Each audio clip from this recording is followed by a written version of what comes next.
I feel like I just got shocked by 1,000 tasers. We grind for the love of the game and for the return of the Portland Jailblazers. Welcome back to Projecting the Jump, everybody. I'm Natron Clean. It's good to see you, man. Good to see you too. You don't have to be too old to remember that era, and luckily for Generation Alpha or whatever it is, we get to introduce them to the Trailblazers.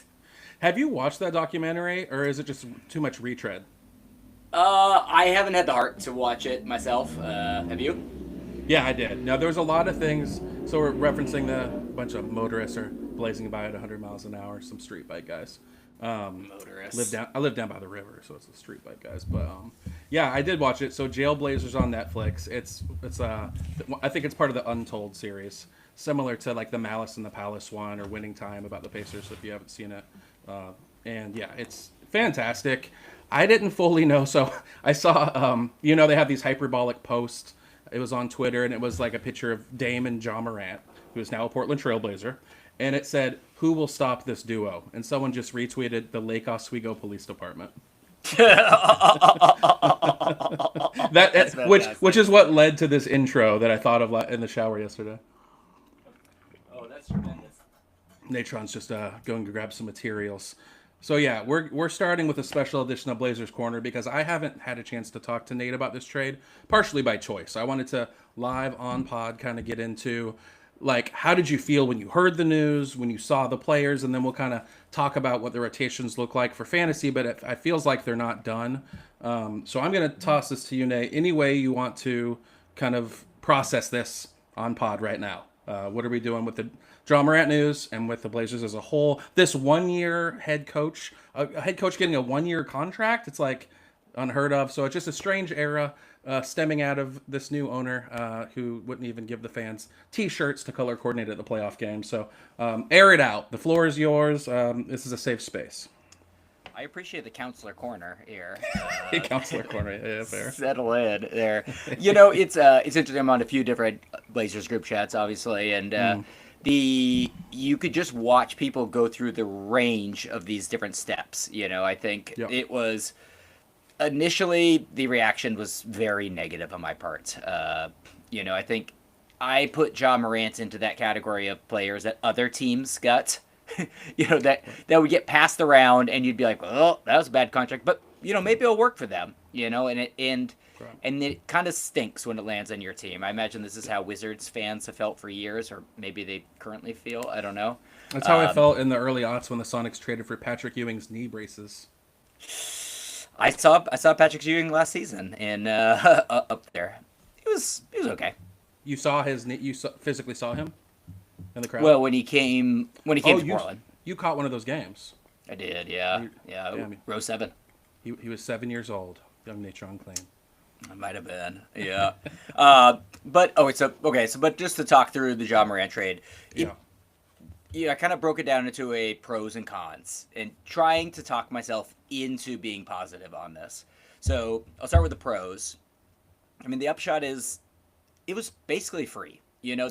All it took was Chris Murray, who couldn't play offense, and in Jeremy Grant's contract, which Jeremy Grant's an okay player, but that contract was basically a negative. It was such an overpay. Definitely. So, ideally, you're bringing him in. He's only got 2 years left on his contract, so expiring contracts in the NBA, especially high-value ones, almost always have some amount of value. So there's kind of the upshot there. And if he plays well, you have the opportunity to flip him as well. So you're not on the hook for a 5-year contract or anything like that. So that gives me a little bit of hope there, that even if it doesn't work, it's not years of purgatory. The other thing is, as far as fast breaks go, that bit of offense is going to be fantastic. I mean, Ja and Denny on the fast break is going to be dynamic. They're going to be able to score in bunches and efficiently. This is nice to hear. What I was going to say, kind of going through what you might be thinking is, I thought of the Trae Young trade at the time, and now we look at this 4-year, $200+ million contract they gave Trae Young, and we were talking on pod, during the season about how shocking it is that Ja Morant seems to have become a distressed asset. And so for them to be able to roll the dice without having to give him an extension off the jump, and if you compare it to the Wizards' commitment to Trae Young, it's just such a less risky dice roll. And frankly, True. I would probably rather roll the dice on Ja because it's going to be more clear. Like either it's going to totally bomb or because it's character issues. Obviously it's not like he's a shell of himself physically. It's like, can he get his head in the game? And these are the kind of shots when the Blazers are in a purgatory kind of situation. They took one on Denny. It wasn't as risky, but like he comes over and becomes a player that nobody saw coming. And so I think I'm looking forward to it. Now, what I wanted to kind of sift through is the backcourt. And, now Jaylen Brown has been traded just a few hours ago to the Sixers. There was a lot of rumors that maybe the Blazers would be going after him and thinning out some of the backcourt and consolidating. So what are we looking at? You mentioned to me last night about Scoot Henderson being traded. And I'm just kind of curious what the Blazers' motivation to do that now would be. Yeah, I mean, I think it's one of those things where it's an imbalanced roster at this point. I think if you're looking at the positive side of things, they had a lot of injuries last season. Right. So you're talking about they have 4 guards between Dame coming back and Drew Holiday that can and should be playing big minutes. So and a lot of those, 2 of those guys are coming off of injuries. 3 of them are actually coming off of injuries. So you kind of think maybe they can stagger minutes, give them enough rest time so that they can be healthy for the playoffs is one kind of upside shot of it. But I mean, you're right. I mean, you're talking about 4 point guards. They're thin on forwards, so it feels like there's going to be a trade at some point. But what's coming out of what I hear coming out of all the camps is they don't. Drew is part. They've been rebuffing trades for Drew. Dame has a no trade clause, and and Ja has been all over all of the, all of the promos and everything they've sent out. So he seems clearly to be part of their future. But when we kind of just ran through the positives there. The negatives, though, this is what kind of came first and foremost. And if you feel differently about any of these negatives that I'm kind of throwing out, your video dropped, by the way. But kind of feel free to hop in and let me know about that. So the biggest concern is Jaws is tremendous with the ball in his hand and really kind of just needs the ball in his hands. He can't do much else off ball. He was a 24% shooter from 3-point land last season, 31st from his career, which means that over his tenure in the league out of the guys that are kind of quote unquote higher volume shooters, he's the 6th worst 3-point shooter in the NBA during that span. Goodness. Dame is ready to play off ball though, so just piggyback off that. I think at this stage in his career, that's the best way to preserve him. And I'm just picturing this stage of his career where he's scoring 18 to 20 points a game, on the most efficient 3-point shooting you've ever seen out of a player in the late stage of their career. Yeah. Well, I hope you're right. I mean, that's kind of Chauncey had kind of tried to get him off ball, kind of like Curry does, and he had been a little hesitant to it, but hopefully with this year off, he'll come back with that attitude. You're talking me into this, and so please continue doing this as I keep going. Yeah, I just think in the situation that the Blazers are in, it's worth the dice roll. I liked the Rob Williams contract.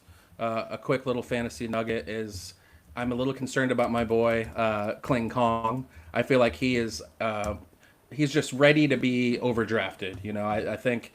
You saw how well that Robert Williams played against the Spurs in the playoffs. Kling Kong was not ready, clinging for the playoff series. So can you talk me through, so this is the first day of the 26-27 NBA season, by the way. So welcome to the season. It's kind of a nice kickoff, but we're far away from draft season. But let's start thinking about it. Compared to the production you got from Kling Kong last year and what you think the Blazers' plans are with Time Lord, who did stay healthy. Obviously, they had a tight leash on him. Where are you at with Kling Kong as far as being overhyped versus, where would you have him, as a second, third round pick? Or, where would you be comfortable with Kling and knowing what you know about kind of the Blazers' development? Yeah, I mean, I think they... I wonder if he was a deal breaker in the Jaylen Brown trade package, as kind of just some wild speculation on my part. I like it. I think, mean, that contract yeah, they gave Mitchell Robinson shows they were center hunting. for sure. Yeah, I mean, I think that if he can, it's one of those things. He's a guy that big. I think he's the third heaviest guy in the league already. He's just massive, and so I think you're talking about a natural injury risk. I think if he can stay healthy, you're going to be drafting him like he's going to stay healthy, and you hope that he does. And so I think, he was. I don't have the numbers in front of me now, but he was healthy almost the entire season last season, and he gave second or third round value for you. So I think you do need to draft him at that height. You're probably going to be drafting him at his ceiling. That's kind of what I was getting at. Yeah. To finish up here on this jaw here, is the thing that makes me nervous about him is he's an undersized guard. He's a buck 75. He's not a defender, so that pairing with Dame in the backcourt for defense is going to be pretty dicey. And so I think Shaedon Sharpe, he can't guard forwards. Nah, I don't think he likes basketball. You know either. what I'm saying? You're out on him.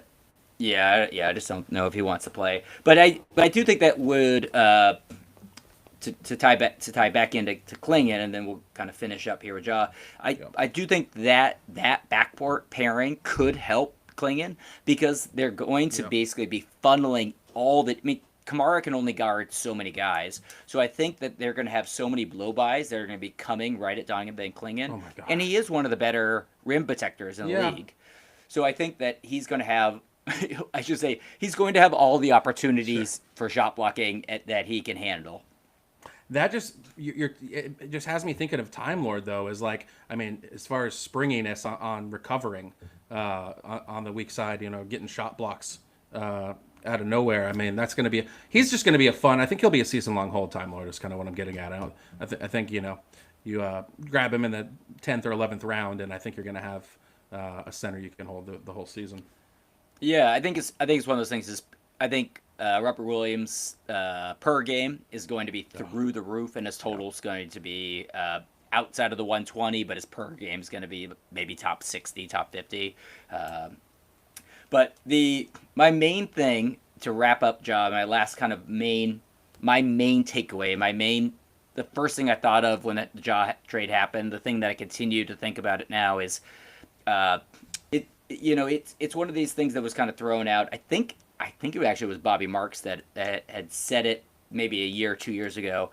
He'd kind of mentioned that we think of these players, as their prime being 27 to 30, but that's not true for everybody. You have some guys that peak later, and you have other guys that peak significantly earlier. So even though John Morant is 26, my concern is that he's already peaked. We have seen the best version of Ja, and I think that there's evidence to support that. His shots in the paint 4 years in a row have decreased. I think just that toll of driving into the lane and taking, he takes 2 to 3 incredibly hard falls a game. Yeah. I think that's kind of building up on himself a little bit. So I think his game is now turned into a dribble and deep two, which is not a recipe for a fantasy friendly game.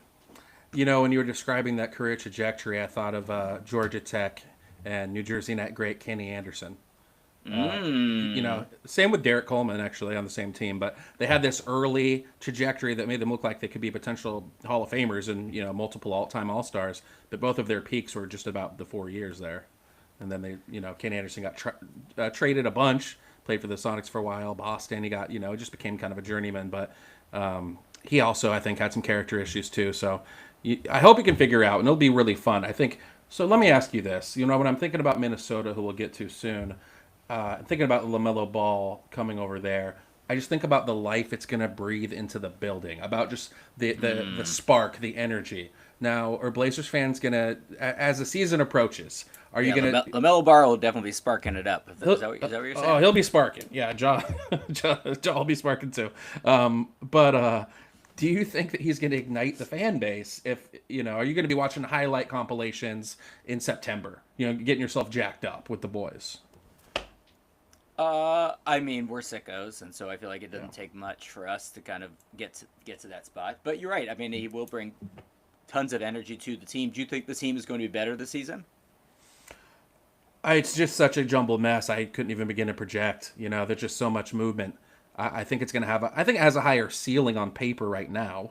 But we need to see Dame's health. Yeah, I mean, I think they could be. If you force me, how many games did they win? 45. Oh, they must have won more than that. They must have won in the low 50s, right? So let me look that up. By the way, your video's out, but let's see here. Sorry about the tech issues, guys.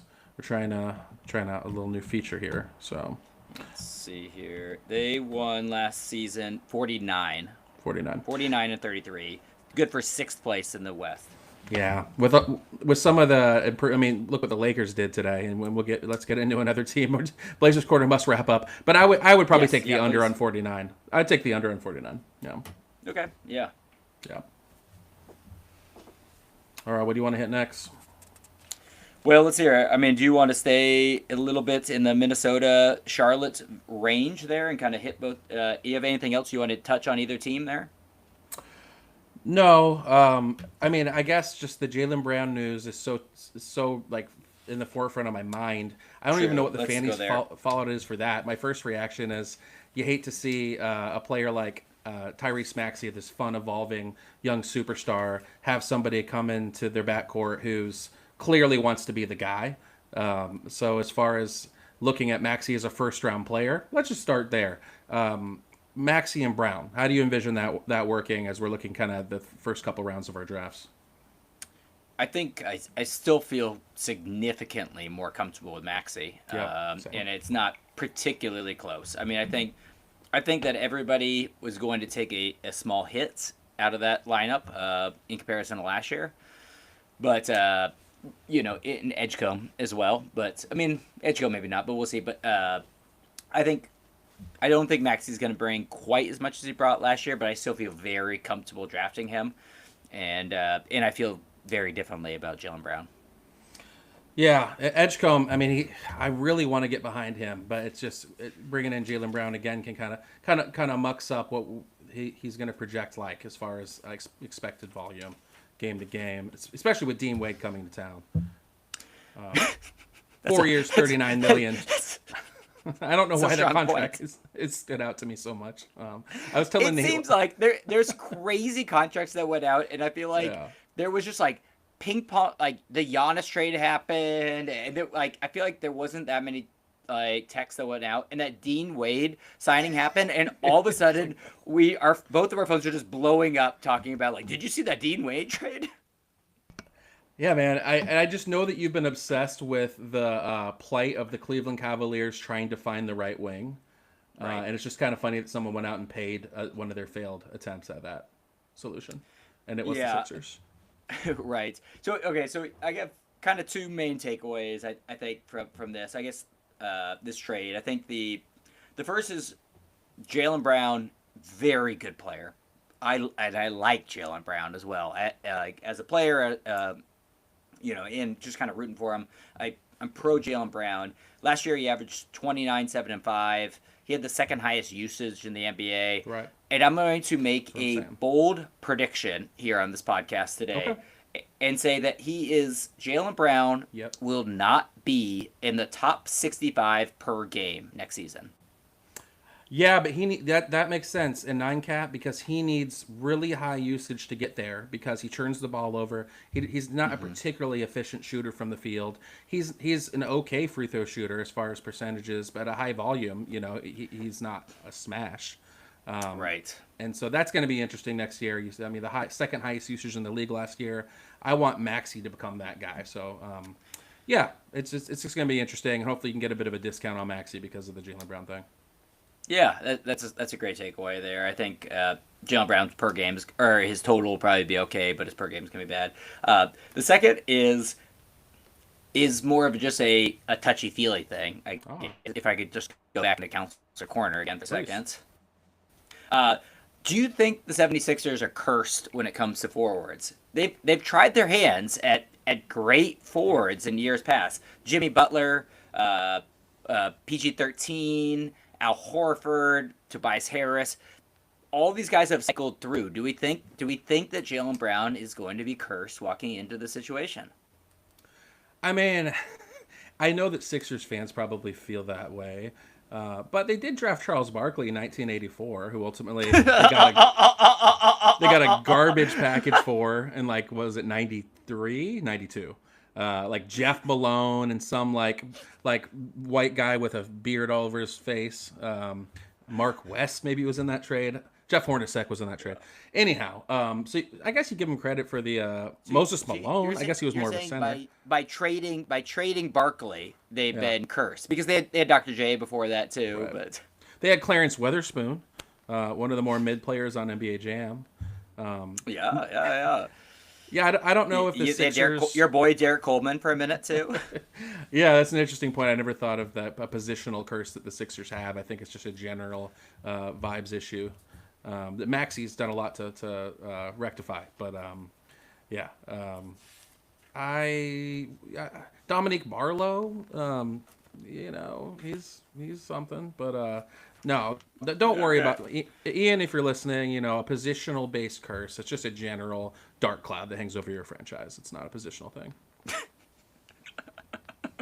General curse, not just not for one player on the team. General dark cloud. Quick hitter on maximum Derek White.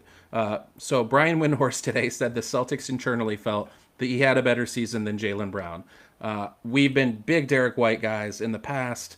He looked kind of small in the playoffs against the Sixers. He looked run down. He looked tired. He did, yeah. So sure, it's July 1st, and there could be more movement. But do we envision the Celtics wanting to give a bigger role to Derek White, to maximum Derek, without Jaylen Brown? And could you see yourself getting frothy personally come draft time? No. And no, I love Derek White, and I think we saw his peak last season. He's now entering. I think he's 31, 32 season years old. If I'm getting that right, I think that if they were smart, they saw him be fantastic for that first third and kind of hit a wall with that amount of usage. So I mean. It all depends on if Paul George can stay healthy or not. So, I think that's kind of the wild card in that whole factor. But I think I would look at what he did last season and kind of just assume we're going to see the same thing for next season. I would look up Derek White's age, but the stream might crash. Before we move on, why is Bill Simmons so obsessed with Baylor Shireman? Great question. Oh my God. It's like every single podcast. He can't... It's either he has to say it or like somebody that works for the Ringer is obligated to bring up Baylor Shireman. Yeah, you got to have a little yes man in you to be a co-pilot for Simmons. Yes man, little yes man. Okay, for Atlee, let's get to Minnesota. So before it got insane, Nate and I we were like, hey man, we got to hop on pod and talk through some of this stuff. This was the trade for me that pushed it over the top. So LaMelo Ball is coming to Minnesota. Naz Reid is going to Charlotte. Also, your boy, Josh Green, nice little role player, coming over. You love Josh Green, don't you? Sure, yeah. You don't mind him, but I don't mind him.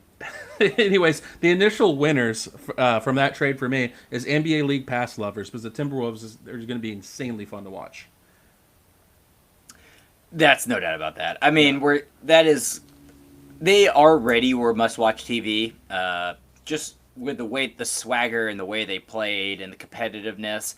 And now you add in this just kind of chaotic free... I mean, like, you have to pay attention to every single possession. You're right. It is, without a doubt, the most exciting team in the league to watch. And that might even include Wemby. They might even have surpassed the Spurs. I think they could. I mean, the Spurs got Tobias Harris today, which was a nice piece of business. Yes. I thought it was. But, okay, we're sticking with Minnesota, okay? So you got Jaden McDaniels, age 26 season, Julius Randle, Naz Reid going out. So at this point, he's the de facto power forward for the Timberwolves. I think they could add front court help in free agency. But early on here, I think McDaniels, here's his PTJ trajectory. He's went from glue guy to season-long hold last year to mid-round pick this year, top 50. We're trying to figure out how sure. high. Nate, I'll toss it to you, but playoff averages of 16.6, 2.5. He's like a 1-1-1 guy as a floor, and I think he's going to be a hot name. Potentially too hot. Where are you on McDaniels? Do you think he has that jump in him to be a top 50 player? And right now, how are you thinking about him as a kind of a post hype sleeper?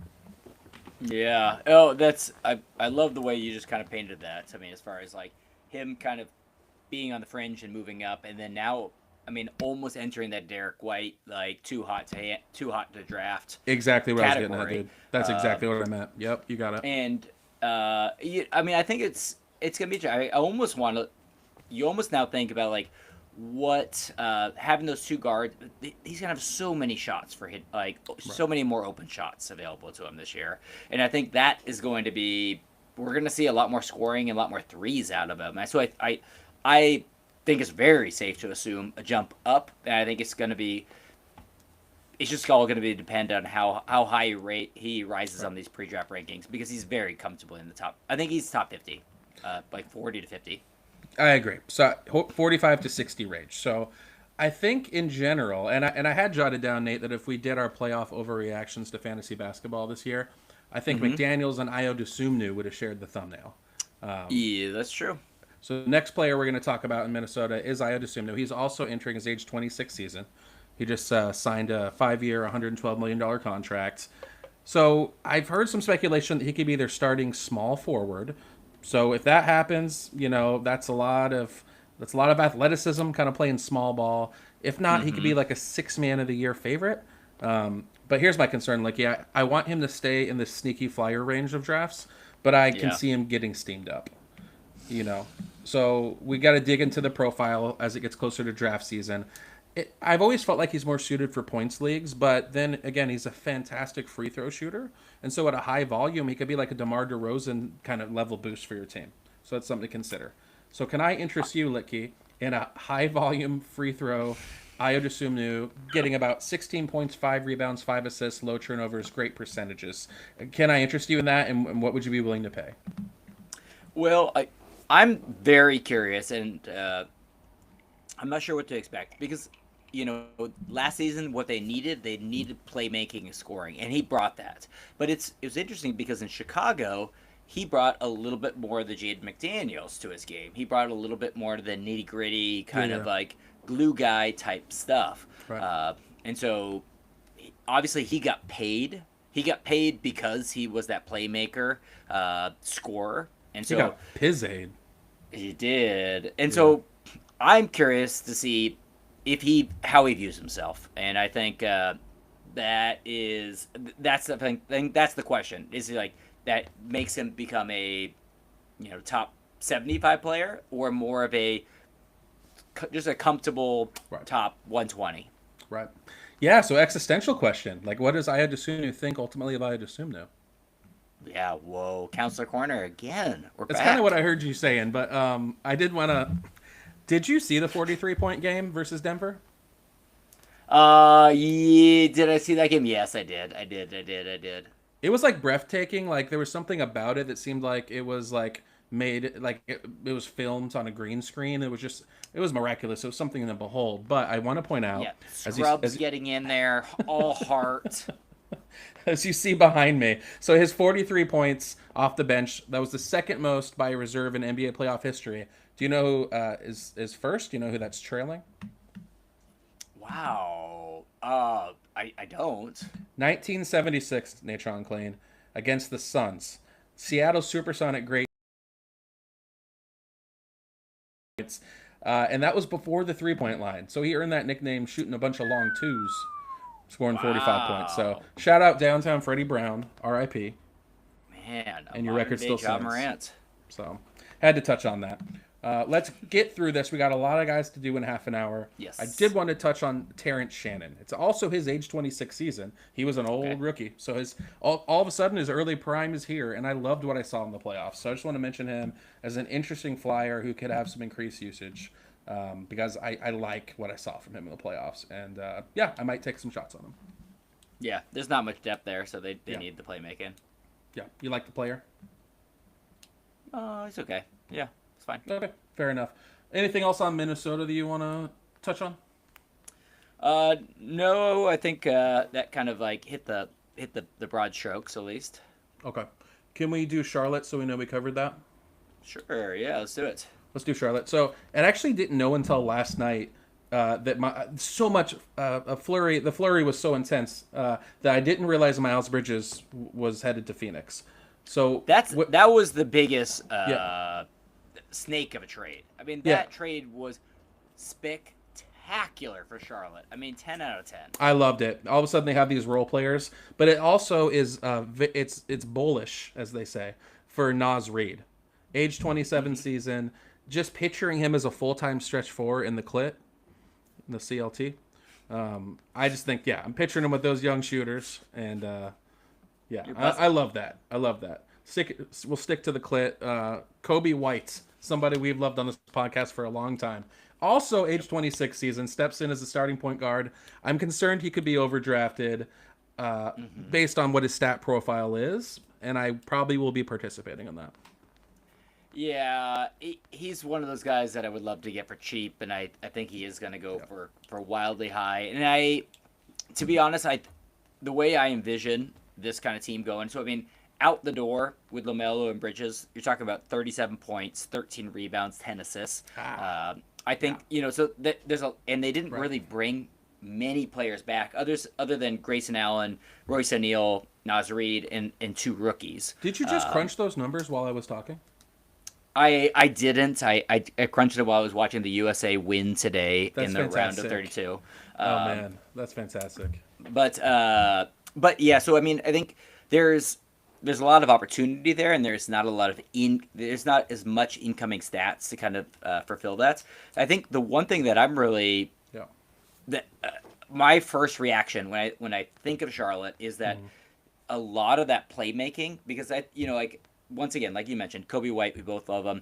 He's a scorer, so I think a lot of that playmaking, that 13 assists, I think that is going to be absorbed by the existing starters a little bit. So I'm kind of looking at Brandon Miller and Con Knippel absorbing a lot of those kind of passing numbers, and so those are two guys that are taking the biggest jump up in my mind.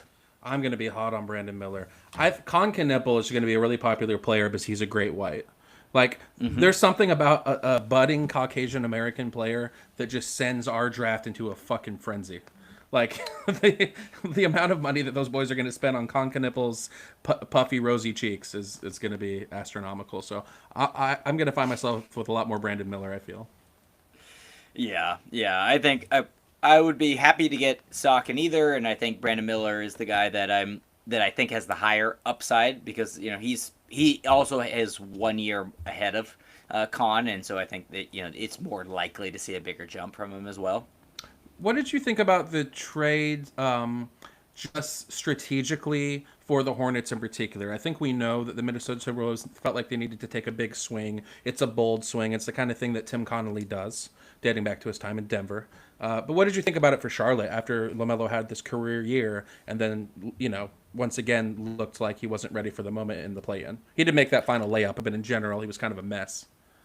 So I have one of my good buddies, Kyle Byram is from Charlotte, and shout out to him. And all of his friends are big Hornets fans. Yeah. Kyle's not, and so he basically will screenshot me like pictures of like his buddies' group chat, and then I'll respond to it. And so that's useful. Is that a paid service? I want to get into these guys' group chat, even though I don't know any of them. Yeah. And so I've been like trying to worm my way in there. Nice. And so in any case, I am very much on the record of not a LaMelo fan. I mean, I think he's very fun to watch. I've seen him play live. I've paid money to go watch him in particular. I mean, because I knew he was coming to town. But right. he's incredibly entertaining. But I just don't think he's serious enough of a player for the playoffs. I mean, especially when you look at the guy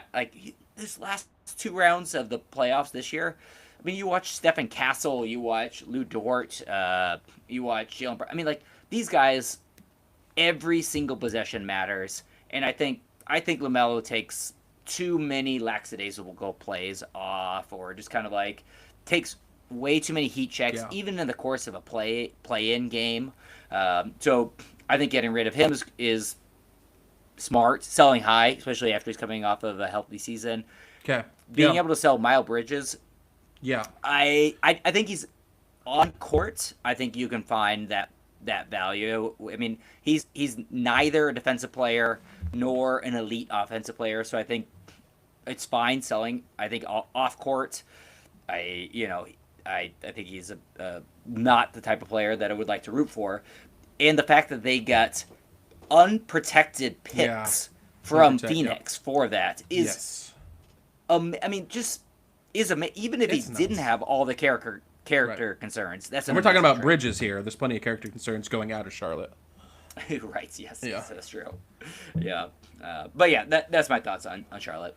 So I want to say I do respect Charlotte for just saying, hey, we don't want to build around LaMelo Ball. Once we hit on Knipple, Miller is, despite the fact that he might have killed someone or been privy to a murder or something. Anyway, he assisted in a murder. He also looks like he's ready to murder on the court. As far as he just is tenacious. He looks like he wants to win. I like the cut of his jib. Is what I'm getting at.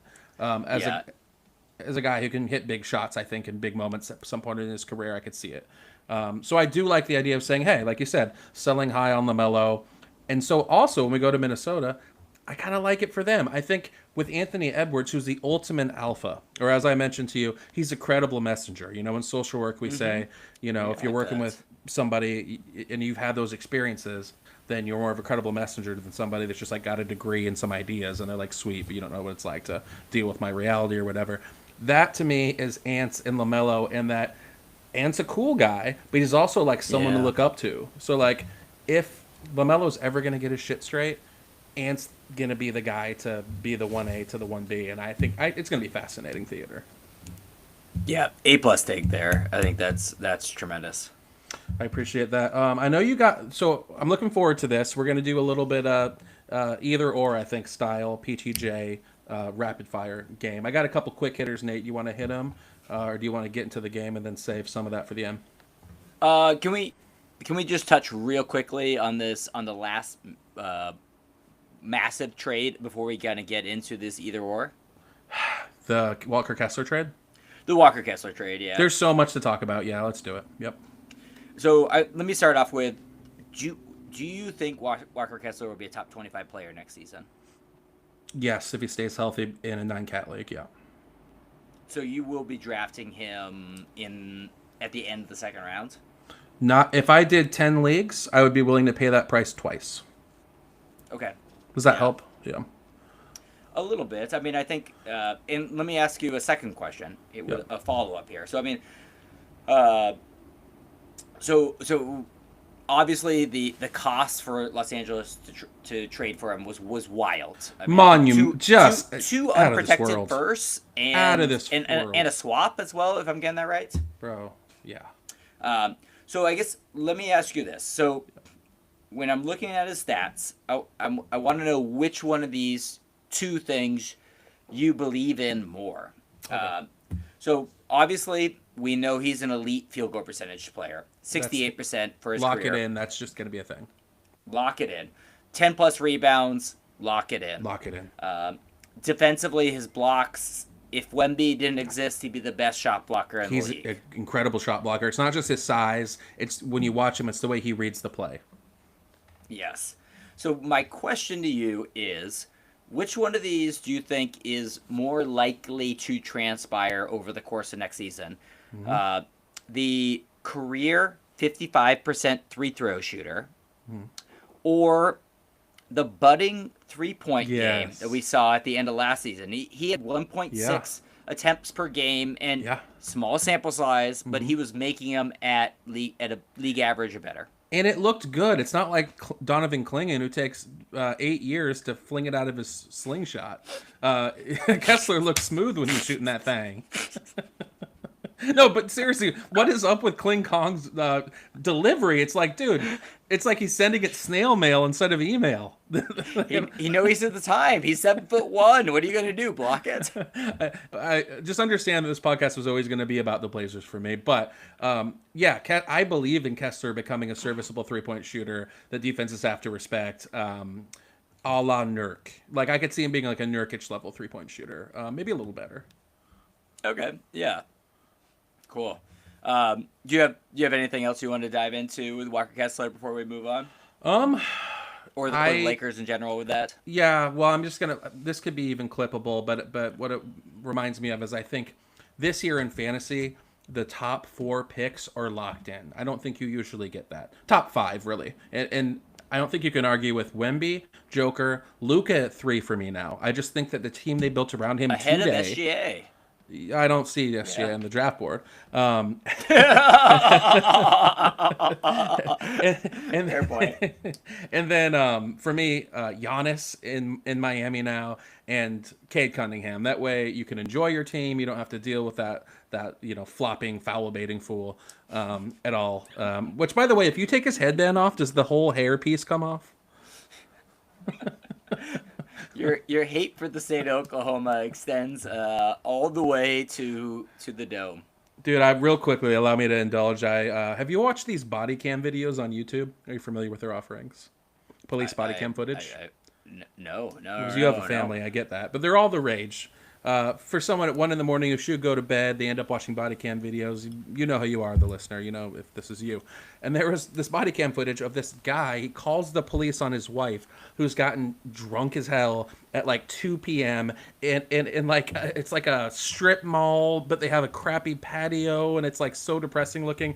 And he walks up to the cop. He's like, "Man, I didn't know what to do." Like, she's like cussing in front of the kid. He's in an SGA jersey with no shirt, just like, looking like J-Rock from Trailer Park Boys. And his wife's belligerently drunk, and like eventually like they both just get arrested. And I was like, that's what I think of when it comes to Zombie Sonic fans. Like, that is I almost got in the comments, but I was like, no, this isn't a sports comment section. They're not going to give a shit. Oh man, I feel like only you'd be like, I knew it the whole time. Like, I freaking knew it, man. But yeah.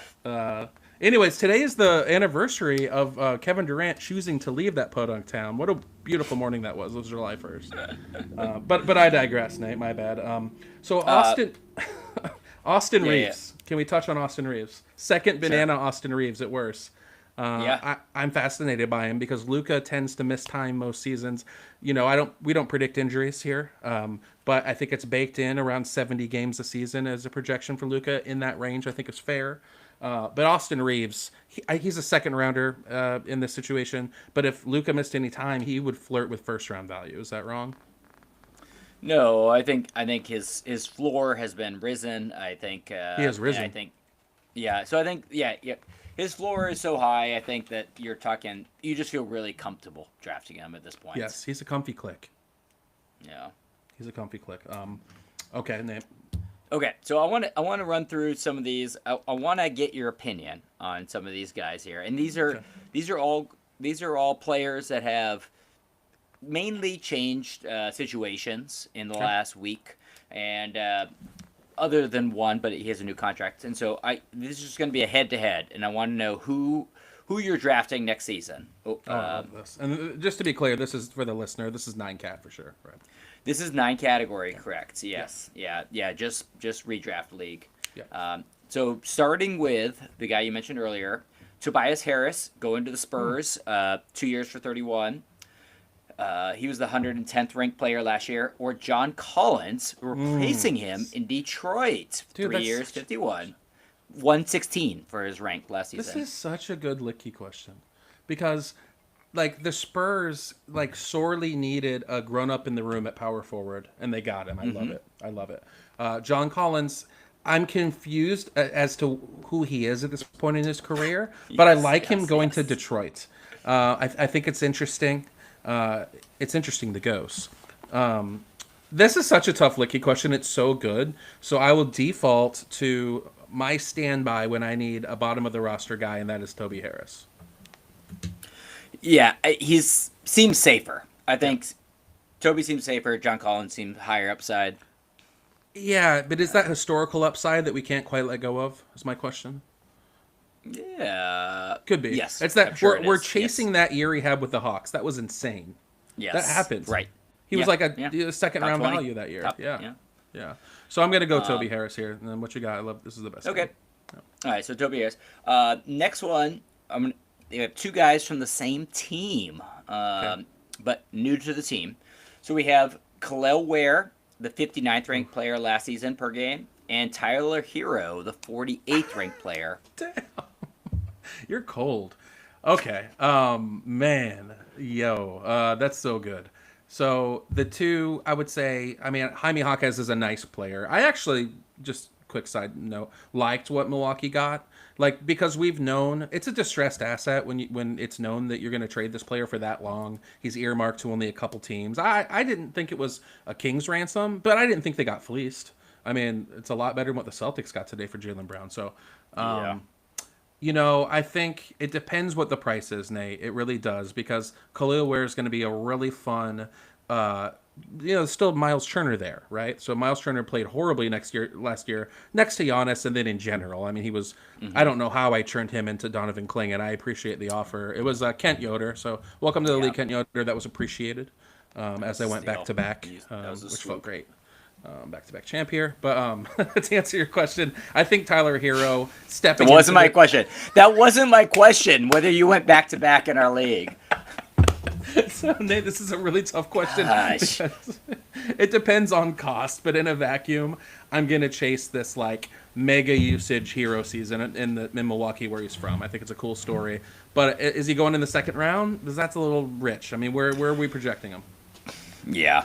I think if those guys are just value, I'm taking Hero, but we'll see where their value lies. I think it's a wait and see where their value lies, but it's a fun question. Okay. I'm gonna go a little less interesting before I finish with the most interesting, I think. Right. So next up, this one's a little sneaky, so stay with me here. So we have Norm Powell that just went to Chicago. He was the 78th ranked player last season. I've never rostered Norm Powell. Oh, really? I don't refuse. It's just so boring. Someone always gets to him first. Well, never rostered Norm Powell. Speaking of boring, we're gonna go to Memphis and the new Grizzly Jeremy Grant. Oof. Yeah, give me Norm Powell. I know that guy can score. I don't know what the Grizzlies' intentions is with Jeremy. I really don't know. Yeah, I guess that's the question. I mean, even Jeremy Grant in a down season last season averaged 19 points. Yeah. It's and you think about Jeremy Grant in the Pistons, and he was tremendous. I think that Norm McDonald should be drafted in most leagues. God, yeah. He really should. R.I.P. No, I think Norm Powell will be drafted in most leagues, and he should, because he's just a bucket, and he's a nice way to round out your roster. I don't think Jeremy Grant's necessarily going to be drafted in all of your home leagues. You might be able to just see how it shakes out. See if he's a projected starter. I think this is a wait and see, but it's an interesting question. But yeah, Norm Powell, I'd say for sure. Okay. I'm going to ask you one last one for very quickly, and then kind of finish with a strong one. Just checking in. I love how you tell the listener that this is really boring shit, and then eventually it'll be all right. Yeah. So hang in there. So Nurk with the Jazz. Mm-hmm. Yeah. All of a sudden, he's the starting center. I barely processed that emotionally or statistically. Yep. Yeah, and the newly traded for Bull center. Nick Claxton. I love this one, and then I'm gonna flip it into a question for you. Actually, definitely Nick Claxton, baby. Let's go. Yeah, there's upside there. There's upside there, So that's easy for me. I know you got a good one coming, but let me flip one to you, because this is a player I didn't get to. So Nick Claxton, who just left Brooklyn, right, to go to Chicago, or 24-year-old Day'Ron Sharpe, who steps in, because we love it when these per-minute monster players finally get the bigger role, right? It's interesting. Ooh, that is a great question. Yeah, Sharpe or Claxton. A motivated Day'Ron Sharpe, he is a per-minute monster. We've seen Claxton ceiling, so it's like, say the price is equal. Like, what are you taking a shot on for a center? God, the Day'Ron Sharp reminds me so much of 3 years ago, Aneka Okonwu, where like the everybody's like, Yeah, give this right. guy He 30 is. minutes. Like, Yeah, let's see what happens. And every yeah, single season, they're like, the Nets are like, yeah, well, we want to be right, competitive, so we're not right. going to do it. And like Exactly. everybody's Yep. just like, let's just find out what you have Right. here. Uh, Answer I'm the gonna question. take. Oh, so I'm too scared. I'm gonna take Nick Claxton. I get that. I understand that. Can somebody give B-ball Paul a chance to not be a third string center? That'd be cool. Well, he just moved up. I mean, they traded Isaiah Stewart away, That so he's the second string now. Hey, they gave him a chance. Look at that live on pod. My expectations have just changed. Okay, let's get to the big All right, one because we last got one. 10. We Last got 10 one here. minutes. Okay, yeah. So last one I got is the guy that you were talking about earlier. So we did touch on him. The Naz Reid, who just went to the Hornets, who was Yeah. the 84th ranked per game player last season, and his former teammate, who just got traded to the Nets, Julius Randle, the Oh, man. 92nd ranked player last season per game. Well, let me ask. This is a question for you because you were the man in our league that indulged. You indulged in the newly minted high usage role for Mike Mega Porter Jr. And that went pretty well for you until he was shut down. It went really well, in fact. for me. It Yes, did. extremely well. So, like, I think, I mean, Julius Randle puts up stats. That's something he does. Now, obviously, in a points league, he's a top 30 player next year, probably in the 20 to 35 Yeah. range. Yeah, defense so, doesn't yeah. matter. He's fantastic. Right. Exactly. So I think give me Julius Randle with a chance to be the man, and he's a competitive guy. So, if he's ultimately a good stats, bad team guy, I know he'll at least care about that for a year, and then maybe he'll end up on a better team at some point. But no, give me the Julius Randle, good stats, bad team season for sure. Love that. Yeah, I'm in the same boat too. I figured you would be. Yeah. All right. What quick hitters you got as we got 9 minutes before we exit out the door? I think we should touch a little bit on just, well, you're not going to want to talk about this. No. Were you impressed with what the Lakers did as far as retooling? So they got Quentin Grimes today, I think at a reasonable deal.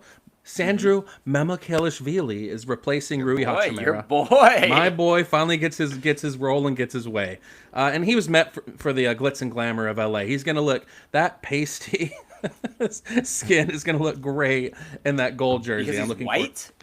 yeah, well, he's kind of pasty as well. There's white and then there's pasty. The pasty guy.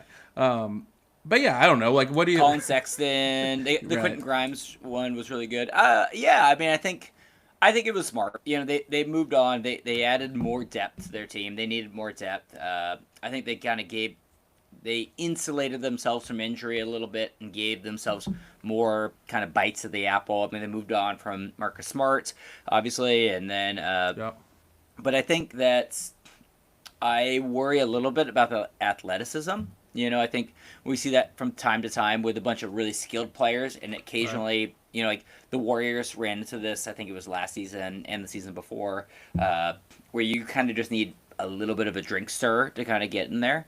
But yeah, I mean, in general, I think they added quality players at all reasonable deals outside of the Walker Kessler just catastrophe of the trade. That's sound. I'm going through like what do we want to spend our time on? What's up with Brendan Carlson? You know anything about this guy? Goes Nope. to the Blazers. I don't No. think. He's like 27. I don't have a ton of hope for him other than not a being thing. maybe a rotational. Let me ask you. I got two things here. That wasn't a serious question. I apologize. Oh, okay. Oh, wait. Sorry. Did you ever a more serious question? No, Brendan Carlson. That just wasn't a serious question. I was apologizing to you and the listener. Oh, okay. Yeah. So I have a comment and then I have a clickbaity question. Okay.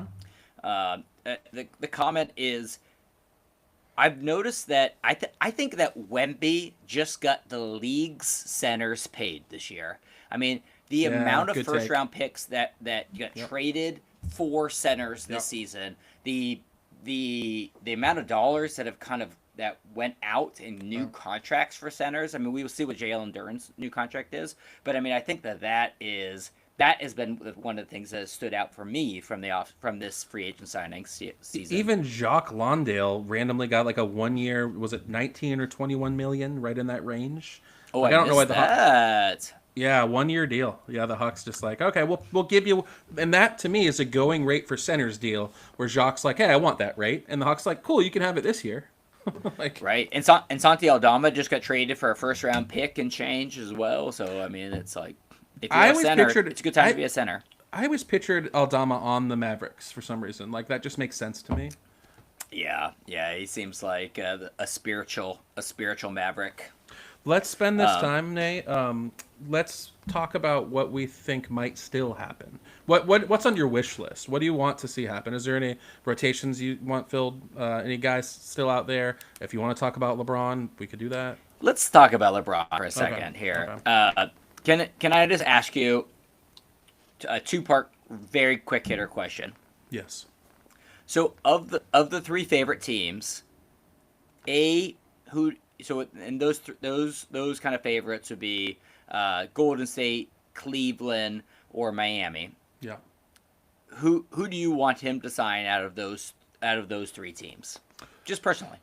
So personally, not Miami. I'm partial to him returning and finishing his career in Cleveland. Now, let me just tell you real quick, as far as LeBron, he's a cheesy-ass motherfucker, but I think he's genuinely just like that. And if you picture, like, how long he's been in the spotlight, he's handled it about as well as you could imagine. God, Sure, he does some cheesy stuff, but people are too hard on him. I'm a LeBron fan. I love LeBron. Agreed, we're lucky same. to... Cool. I'm glad we're on the same page there. So going back to Cleveland's the storybook ending, but the junkie in me wants to just see this old man riverboat. I want bring AD and LeBron over there. Let Steph chase this thing and Draymond be involved. So I guess I would go power rankings: Warriors, Cavs, and Miami a distant third. Yeah, I'm the same way. 1-2 is close, and then I have no interest in the Miami reunion. Okay. So then, part two of this question is, which team that is not in those three do you want him to sign? Assuming he's interested in signing a mid-level exception, which it sounds like he might be, and probably likely is. Those are, I mean, Cleveland and Golden State are kind of the two. I guess there could, obviously, Oklahoma City would pain me, and I Michael Fiddle mentioned that as one of the two destinations he wants for him, and I almost got on there, and I didn't bother to troll because he's doing business, That's it. But yeah, as long as that doesn't happen, Sacramento would be kind of fun. Just let him go and average a triple double, like the ultimate Westbrook season, like what they let Westbrook do. Just let LeBron just put up 2K numbers at the end of his career. It'd be fun to draft LeBron 5th overall again. That would be totally insane. The teams that would be most excited would be Denver. I just would love to see that brilliant level passing between him and Jokic. And 2 would be Minnesota. I think just for all the reasons you laid out as the kind of for Ant being a credible messenger. I mean, talk about LeBron being the credible messenger there, and they have a giant hole as well. So those are kind of far-fetched, but no, I like it. Orlando getting Vooch is a low key, little dice piece of business. $3.9 million for a year. He looked cooked, but in a lower role, he could be interesting. He could be a fantasy flyer. Yeah. Any other burning thoughts before this stream ends in under 2 minutes? Anything on the draft you wanted to touch on? It was interesting how chalky the first round was. These teams, I guess, have just gotten a little smarter. It just kind of rolled out in the way that you expected. But the Wizards are going to be interesting. Okay, I got a minute and a half to ask you one more question here. So I'm gonna try to phrase this quickly. Okay. Okay. So in the East, as it sits today, July 1st, with a lot of time to change, which 3 of these teams do you say are going to miss the playoffs in the East? Okay. And this means they can make the play-in, but they won't make the playoffs. Correct. Love it. Yeah. So the Knicks, That'd be wild. Detroit, Cavaliers, Boston, Philly, Pacers, Toronto, Magic, Heat, Hawks, Bulls. 3 of those teams need to miss the playoffs. The Heat, they're too thin. Oh, you have the Heat missing the playoffs. I'm just going rapid fire. Love this. The ones that jump out are the Heat, the Pacers. I think they could rekindle their magic, but what if Halliburton's not the same? And the Chicago or Chicago. I threw them in there. They're not involved. No, they're not gonna make the playoffs. Okay, yeah, I just threw them in there. Yeah, they're not. The Pistons are in a peculiar spot here with Durant. I really hope that they bring him back and don't overconflate what happened. He's a second year player last year. Yeah. In that playoff series, I think he's young and give him some time. So I hope they keep Jalen Duren. Yeah, it seems like they will. All right, I think that's over now. All right, well looks like. Wait. So we have time. So we're off the YouTube, but the rest of this is still a podcast, right? Yeah, let's roll. Yeah, exactly. Okay. I think that's how it works. Can I ask you one more question before we log off? Yeah. All right, so I'm gonna go to the West. Who do you? I want to hear your teams as it sits today that make the playoffs. So obviously the locks are OKC and San Antonio. Mm-hmm. And the Lakers. Okay, well, so you say you got. I'm Lakers locking. there, okay. I'm locking the Lakers unless if Luka gets. This is all assumed good health for the players. Yeah, well, I mean, it's just as to. it sits today. Yeah. Okay. I would say very confident picks would be Denver, Houston, Minnesota. Yes. But the other teams that would also be in that range That's tough. would be the Warriors, the Blazers, the Jazz, Mm-hmm. the Mavericks, and the Suns. So you need is there 1, 2, 3, 4, 5, 6, 7, 8. The Mavericks are a 10, quick cross 11. off. The West is too good. They're not ready. They're You cross. need 3 of those teams to cross off. Mavericks are crossed off. Okay. Phoenix hinges too much on Devin Booker and a weird mash of role players crossed off. I think you're underselling. Well, we got to cross somebody off. You want me to cross the Blazers off next? I mean, I guess they're their next cross off at this point. Just because as it sits July 1st, there's so much information we don't kind of have. And a lot of those other nucleuses I'm more comfortable with. For sure. Yeah. Yeah. So, I mean, it feels like it's Jazz, Warriors, Blazers are kind of the fringy ones. Yeah, it just depends. I mean, if the Warriors get AD and LeBron and they each play 60 games or more, I think they're kind of a lock to, at least be a 7-8 seed in the play-in and then see what happens. But the Jazz are an interesting one because, before today's trade, which I thought was a great trade, on paper, it's like they were going to be a popular, top 6 kind of semi-lock. Just their lineup's awesome. We'll see how good Peterson is year 1, but Utah's intriguing as hell. They're a top 5 league pass team all of a sudden, potentially. Yeah. Okay. Well, sweet. Yeah, I mean, that's I don't have any disagreements with those. Those would be my passes as well. I didn't expect this to be such an insane period because the free agents this season were kind of lackluster. You had a couple top guys, a couple of restricteds, but man, I can't remember a week of trades quite like this. Yeah, well, I feel like the other thing too was like last season, every team was holding on to their first round picks so tightly, and if they did trade them, they would be like top 20 protected, top 15 protected. So then all of a sudden to have this mondo flurry of just unprotected picks going out the door. We didn't even touch on the Kawhi Leonard trade. I feel like that was we didn't touch on the Kawhi Leonard trade. Yeah, that's how crazy this has all been. Yeah, didn't fucking touch on it. Didn't touch on Dick, who's now in LA. We didn't touch Dick. We did not. We had to sneak that in, but I think, and I'll just say this as big picture thing. I think what we saw this year is with the Pacers making the finals 2 years ago and the Knicks winning the finals this year. I just think that even though we have the Spurs and the Zombies as these pillars that are just for the next 5+ at least, are just always going to be there, especially in the East, it feels wide open. And I think that people are taking swings and they're spending capital that maybe in the past they were trying to hoard a little bit more. Yeah. I think that's That totally makes a ton of sense. I mean, and having eight different champions in 8 years too Yeah, which is cool. is a big thing. We think of that as more of an NFL thing, you know. There's a lot. That's always been the league of parity, and the NBA has been the league of dynasties. So it's been kind of interesting watching. You know, it's going to be nuts just seeing. Can we touch before we go, please? Can we have just for a second? Let's touch. Can you hold my hand on De'Aaron Fox? What are the Spurs? We're going to talk. The last thing we're going to talk about is the Spurs backcourt. I think that's the most interesting question in the NBA, because Harper's ready now. Yeah. You know, he's ready now. So, you know, it's tough.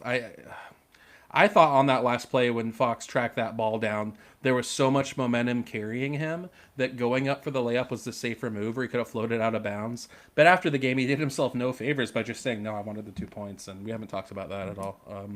It is what it is. It was just one of those moments that now exists. It's not Nick Anderson, but people were acting like it was. It felt like one of those things when a coach decides to go for two and it works, they're the genius, and if Right. it doesn't work, they just are totally shamed. At the time I was kind of like I wouldn't have gone up for it is what I was thinking, but like I didn't have any problem with it because like if it went in, I mean the main thing I was thinking was like you're a great free throw shooter, take 5 Yes. seconds off the clock. Yeah, he should have pulled I mean, out. I think the one thing was not getting talked about enough was that De'Aaron Fox looked hurt. He was hurt. He was playing playoffs. hurt. He was, and so I know some fans have said, okay, well then step aside. It's like, well, I don't think that's how it works when you're trying to win a title. I think he was gutting it out. A lot of players over the years have gutted it out, and it's Yes. compromised their production. You want the player that's like, no, me at 85% is better than Jalen McLaughlin going in there. It's significantly. I mean, it still was better. It just was. It was a shame because he didn't look like the Fox we knew, and he didn't look. He had the confidence in his game, and it kind of showed. And they needed exactly what I think he was going to bring to the table, what they traded for, which was like veteran leadership, clutch play, and He was the clutch player of the year. Yeah, it just Right, yeah. Nate. It just goes to show how close these narratives are to floating one way or the other. Because if Fox makes that layup, or if he gets fouled and makes it, because half the time you get fouled on that, the momentum carries the defender into your shoulders, into your back. And so if that happened and he makes those free throws or he makes the layup, everyone's talking about what a gutsy performance it was. But now we lose sight that he was hurt at all. So yeah, just narrative street stuff. I think I hope that people recognize that he was hurt. I mean, like he looked a little bit better as the series went on, but he didn't look like himself. And I mean, overall, I left. You know, the Spurs kind of needed to take those kind of scars, and they got them. And I still think they're going to be great next season. No, that was well put. I'll leave you with this. I had my boy Underzet on Twitter. You know who you are. He was kind of saying he's a Spurs fan, and he was like, okay, we got to get rid of De'Aaron Fox. Let's ship him over to Brooklyn. They can just do the Randall Fox thing. So I just want to ask you this question. Fox is not a distressed asset at this point, is he? I think they bring him back next. No. Okay. But No. You check the Twitter space afterwards, and it's like people were talking like he was, the next distressed asset, and I don't see it that way. No, I don't see it that way either. I mean, I think that they, like you mentioned, I mean, like, they're eventually going to need to move on from him. That was always the plan. That was forever the plan, was to, like, bring him in as the bridge kind of to the young guys. The young guys got ready quicker, but I don't think it took away from Fox. I mean, I think that we are going to see a very awesome Fox season this year. Yes. And actually, as far as fantasy goes, he could be a value. He's probably a great pickup if people are going to be, under expecting him. I mean, he was top 50 this season. Give me 6th, 7th round De'Aaron Fox every day of the week. Yeah, I mean that team's gonna be deep. They're gonna be. They got a little bit deeper with Tobias Harris. They re-signed my boy, Bubbles. Nice contract too. I liked it. 3 for $45 mil. Nice. I like how they just gave him. They didn't even need to, but they're like, no, we're just gonna We're gonna just give you this. All right. Well, I think I'll go ahead and wrap it up here, guys. Sorry for the little bridge in between the last pods, but I think some of our favorite content happens in the summer. Um, Nate, I'm smelling material or mirage for our next pod as the dust settles. Maybe we can take a look at some things in the off season and say, is this material or mirage? Yeah, yeah. Let me know. I'm available and ready. So let's do it. That sounds beautiful. Nate, it's been great to see you. I think you should, honestly, no joke, like Blazers fans, the jaw thing is going to be fun. I don't know. We'll do a Blazers Corner in the future. What's up with this guy from the NHL? He's a freaking bad vibe, dude. I don't know what's going on with that. And Tommy D. I will say the last thing in the world that Seattle Sonic fans want is to be used as leverage. And upon it's disgusting. So we would never want the Blazers to leave Portland. I'd rather just keep no team. That's not how I want this to get done. And they're just using Seattle as leverage to try to get another publicly financed stadium. So it is what it is. Yeah, yeah. It's a dark moment right now in Portland. I mean, I feel like that's he's coming in with classic evil supervillain vibes, but hopefully this is all just posturing, and once we get past this, it's gonna be all good vibes. Good vibes. I did want to say happy 250th anniversary to this country. Please be safe. Don't blow your fingers off. And we will talk to you guys soon. For Natron Clean, I am Flying J. This has been Projecting the Jump. Happy 4th of July.